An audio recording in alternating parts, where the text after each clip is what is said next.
વિદ્યાર્થી મિત્રો, હવે આપણે જોઈએ ગુજકેટ 2015 નું જે પેપર છે તેના MCQ નું સોલ્યુશન. 100 ઓહ્મ અવરોધ ધરાવતા અને 2 હેનરી ઇન્ડક્ટન્સના શ્રેણી જોડાણવાળા પરિપથમાં 25/π હર્ટ્ઝ આવૃત્તિવાળો AC પ્રવાહ પસાર કરતા વોલ્ટેજ અને પ્રવાહ વચ્ચેનો કડા તફાવત ખાલી જગ્યા થાય.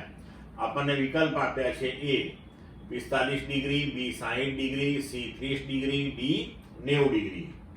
હવે જોઈએ કે L અને R, ઇન્ડક્ટર L અને અવરોધ R આપણને શ્રેણી પરિપથમાં આપેલા છે.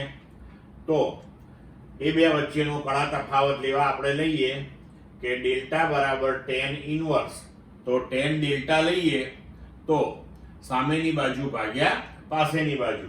તો સામેની બાજુમાં ઇન્ડક્ટિવ રિએક્ટન્સ આવશે અને પાસેની બાજુમાં અવરોધ આવશે. તો ડેલ્ટા બરાબર tan inverse omega L by R આપણે લખી શકીએ.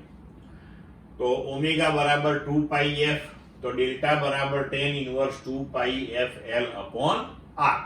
હવે આપણે બધા મૂલ્યો મૂકી દઈએ. તો tan ઇન્વર્સ 2π, f તમને આપ્યો છે 25/π, તો 25/π into 2, π કેન્સલ થશે.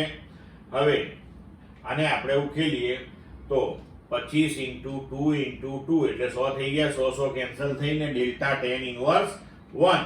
તો ડેલ્ટા જો tan ઇન્વર્સ 1 હોય તો ડેલ્ટાની કિંમત શું આવે? π/4 રેડિયન, એટલે કે 45 ડિગ્રી. એટલે વિકલ્પ પ્રમાણે આપણો જવાબ થશે A. ક્લિયર મિત્રો?